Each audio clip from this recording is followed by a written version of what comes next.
कल्पना करें कि आप 10-15 सालों से कर्ज के चक्र में फंसे हैं और आप ऐसा महसूस कर रहे हैं कि इससे बाहर निकलने का कोई रास्ता नहीं है।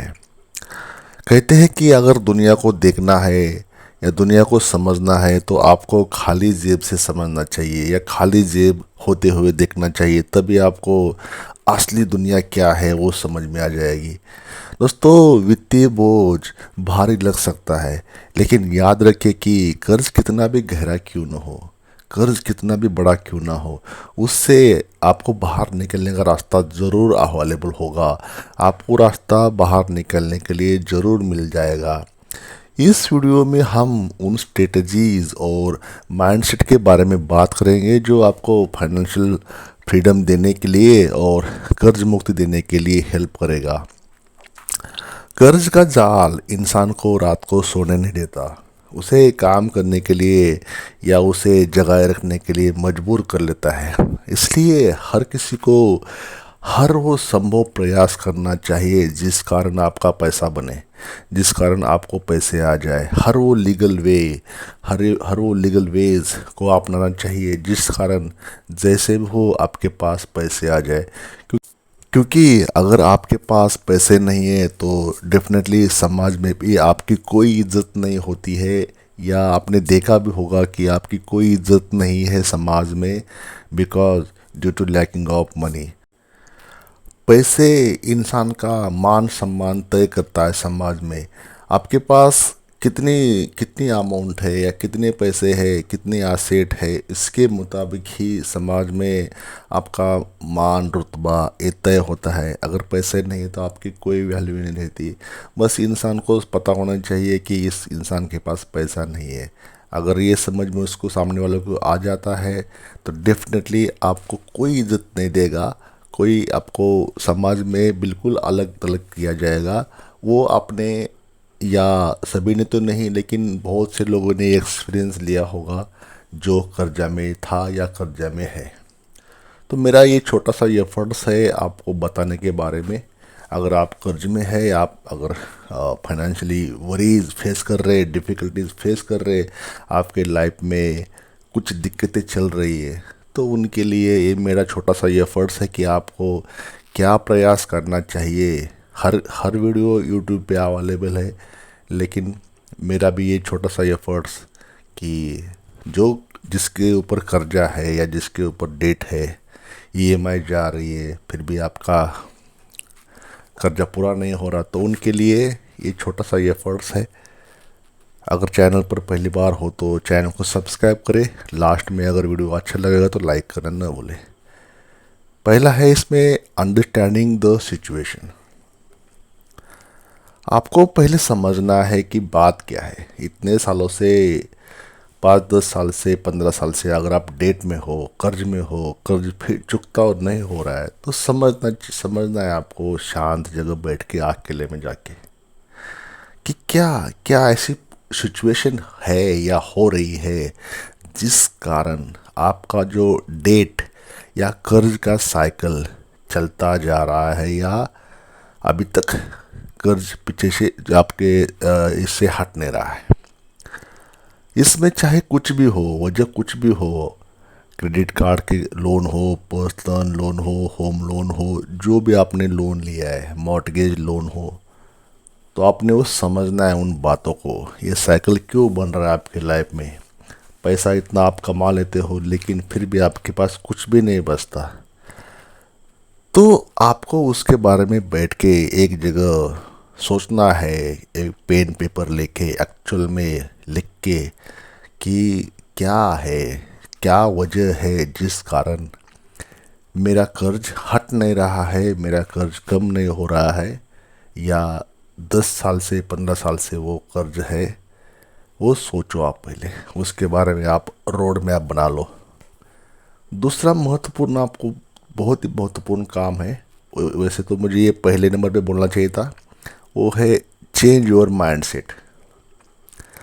कर्ज पर काबू पाने के लिए सबसे महत्वपूर्ण बाधा है हमारी मानसिक अवस्था।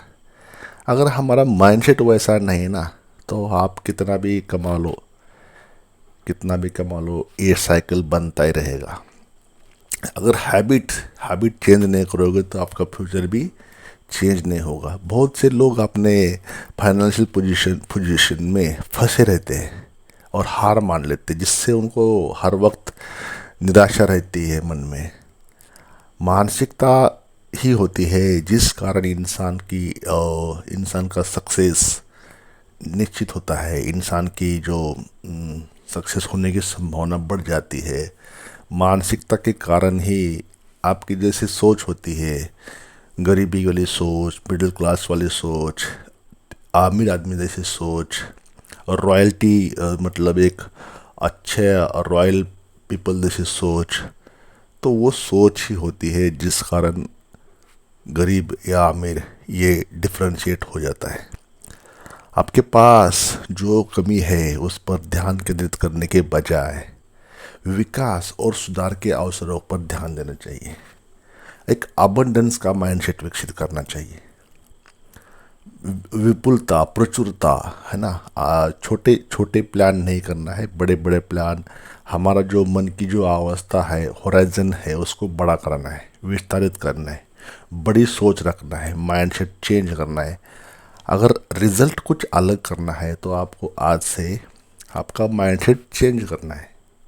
ये जैसे वीडियो आपने सुन लिया तो जो आपने पिछले 5-10 साल में काम किया है वो काम आज से नहीं करना है, उसको चेंज करना है आपने। उसको बिल्कुल ही अपना माइंडसेट चेंज करना है, जिस कारण आप गरीबी में पड़े हो। तीसरा नंबर पे है क्रिएट रीपेमेंट प्लान। अभी तो आपको ये तो हो गया क्लियर कि आपने माइंडसेट चेंज कर लिया। दूसरा, सिचुएशन समझ लिया कि आपकी क्या सिचुएशन है, उसके बाद आपने माइंडसेट चेंज कर लिया। तो आपने क्या करना है, पेन पेपर लेके पूरा जितना भी कर्जा है उसको नोट करके इसका रीपेमेंट कैसे होगा, इसका एक रोड मैप बनाना है। एक बार जब आपने ऋणों को आकलन कर लिया ना, तो आपकी मानसिकता को समायोजित करके, है ना, तो उसको पुनर्भुगतान करने का प्लान बनाना है। हाई इंटरेस्ट वाले लोन को या कर्जे को पहले नंबर पे रखना है, प्राथमिकता देकर उसको अग्रेसिवली उसको पे करना शुरू करें। जो भी आपकी कमाई होती है, जैसी होती है, उसको पहले जिसका आपके बैंक से लोन को इंटरेस्ट जा रहा है उसको सबसे पहले पे करना शुरू करना है, ताकि वो अल्टीमेटली आपको बाकी काम के लिए पैसे मिले। अब ये होने के बाद आपको लगेगा कि आपकी सैलरी हो, आपका जो भी आपका काम है या जो भी आपका बिजनेस है, छोटा मोटा जो भी है, वो तो वही है आपका, तो उसी में सब कुछ करना है। तो नेक्स्ट प्लान क्या है, इंक्रीज योर इनकम। आपने आपकी इनकम बढ़ाने के बारे में सोचना है। इनकम बढ़ाओगे तो डेफिनेटली आपके जो ईएमआई जा रहे अकाउंट से, जो भी पैसे आपके कर्जा चुकते के लिए जा रहे, तो उसको आसानी हो जाएगी। जबकि खर्चों को कम कम करना बहुत महत्वपूर्ण है और अपनी इनकम को बढ़ाना बहुत आवश्यक है। इनकम के अतिरिक्त स्रोत जैसे कुछ भी आप, अभी मॉडर्न ज़माना है, ढूंढो आपके एरिया में कौन से सोर्सेस अवेलेबल है। मॉडर्न ज़माने में फ्रीलांसिंग कर सकते हैं, कंसल्टेंसी कर सकते हैं, साइड बिजनेस कोचिंग कर सकते हैं, कोचिंग दे सकते हैं। पढ़े लिखे नहीं हो तो आप शहर के हो, गांव के हो, आपके आजू बाजू में आपके जो मेन काम है, उसके अलावा भी बहुत रास्ते होते हैं। ऑटो रिक्शा चला सकते हो, उस छोटे छोटे बिजनेस होते हैं, वो आप शहर के हो तो समझ जाओगे मैं क्या बोलने जा रहा हूँ। तो इनकम कैसे भी करके आपने इनकम बढ़ाने के बारे में आपने सोचना है, ताकि आपको फाइनेंशियली बर्डन ना रहे आपके ऊपर और लोन को कम करने में आपको सुविधा हो जाए। नेक्स्ट को सोचना है कि लिव बिलो योर मीन्स। आपके जो भी ज़रूरतें हैं उसके अलावा बाकी कुछ नहीं करना आपने। कर्ज चुकाने में तेज़ी लाने और अपने संपत्ति बनाने के लिए कम खर्ची बनना है। कंजूसी नहीं, मतलब एक थोड़ा सा पैसे को सेविंग करते हुए बिहेव करना है, संयम रखना है अपने जीवन शैली में। अनावश्यक खर्च को कम करना है और आवश्यक वस्तुओं पर ही खर्च को प्राथमिकता देना है। इम्पल्सिव बाइंग को ख़त्म करना है। आवेगपूर्ण जो बोलते हैं ना, खरीदारी करना, शॉपिंग करना, उसको बंद करना है। अननेसेसरी जहाँ पे आपके पैसे लीकेज हो रहे हैं तो उस जगह पे काम कुछ भी नहीं करना, वो सब बंद करना आपने। अपनी क्षमता से कम जीवन जीने से न केवल कर्ज चुकाने के लिए अधिक पैसे की बचत होगी, बल्कि अनुशासन और वित्तीय लचीलापन भी विकसित होगा। अभी लास्ट में क्या है, ये सब होने के बाद आपने स्टार्ट कर लिया अच्छा रहने के लिए, कम खर्चा करने के लिए, इनकम बढ़ाने के लिए, फिर आपने रोड मैप बना दिया कैसे कर्जा कम हो, अपना माइंडसेट चेंज कर लिया। तो ये सब करने के बाद लास्ट में क्या करना है, थोड़ा बहुत जो भी आपके पैसे होते हैं आते हैं उसमें से कुछ अमाउंट अलग करके उसको इन्वेस्ट करना शुरू करना है। इन्वेस्ट इसलिए करना है कि ये भी पैसे आपको बाद में काम आएंगे। एक बार जब आपने अपने ऋणों का भुगतान करने में महत्वपूर्ण प्रगति कर लेते तो आप समय आ जाता है कि आपने अपना फ्यूचर का प्लान भी बनाना है इसी पैसे से। ऐसे आपने अवसर खोजना है जिस कारण आपका फाइनेंशियल गोल पूरा बन जाए, है ना। स्टॉक मार्केट में, बॉन्ड्स में, म्यूचुअल फंड में एसआईपी करना है, ऐसे छोटे अमाउंट से जो भी आपके पॉसिबल हो। तो वो लॉन्ग टर्म के लिए आपने प्लान बनाना है ताकि 3 साल, 4 साल, 5 साल, 10 साल ऐसे लंबे प्लानिंग करके उसके ऊपर एसआईपी या उसके ऊपर इन्वेस्टमेंट या स्टॉक मार्केट में इन्वेस्टमेंट करना है स्टॉक्स के थ्रू, ताकि वो आपको पैसे दे सके लॉन्ग टर्म में। इसके अलावा आप प्रोफेशनल गाइडेंस भी ले सकते हैं। जो ऑलरेडी रिच पर्सन है, जो वेल्दी पर्सन है, या ऐसे फर्म्स रहते हैं जो आपको फाइनेंशियल एडवाइस दे सकते हैं, सही गाइडेंस दे सकते हैं, ऐसे भी होते हैं लोग, तो उनकी आपने हेल्प लेना है। और ये सब करने के बाद खुद के प्रति जो काम आपने शुरुआत किया है उसको कमिट रहना है। ये सब कुछ बातों को एक दिन या 10 दिन या 1 महीना 2 महीना नहीं करके इसको परमानेंटली कमिटेड रहना है और परसिस्टेंट रहना है। 10-15 साल से कर्ज से छुटकारा पाना रातों रात तो नहीं होगा, लेकिन समर्पण चाहिए, दृढ़ता चाहिए। समर्पण और दृढ़ता के साथ ये पूरी तरह से प्राप्त किया जा सकता है। अपने लक्ष्यों के प्रति प्रतिबद्ध रहे और अपनी वित्तीय आदतों में अनुशासन रहे। डिसिप्लिन में आपको रहना ही होगा।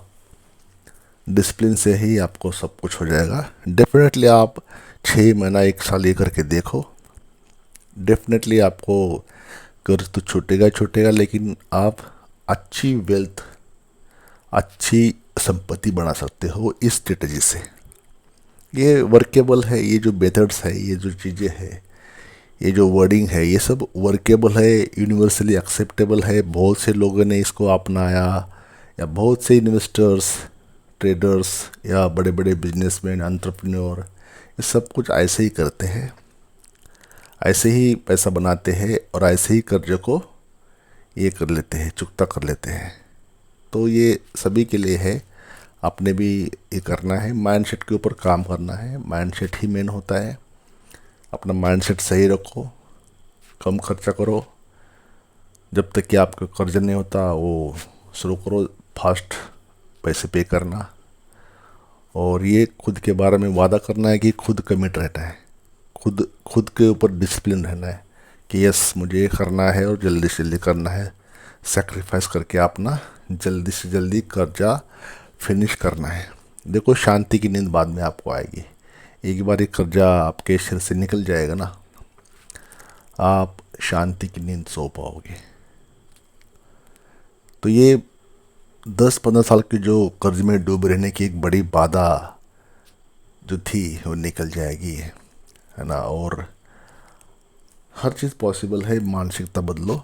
तो ये छोटा सा एफर्ट, छोटा सा वीडियो था जो आई होप कि थोड़ा सा समझ में आपको आया होगा तो लाइक करना न भूलें और नहीं आया होगा तो दोबारा सुन लेना, कुछ ना कुछ समझ में ज़रूर आ जाएगा। Thank you for watching this video till the end.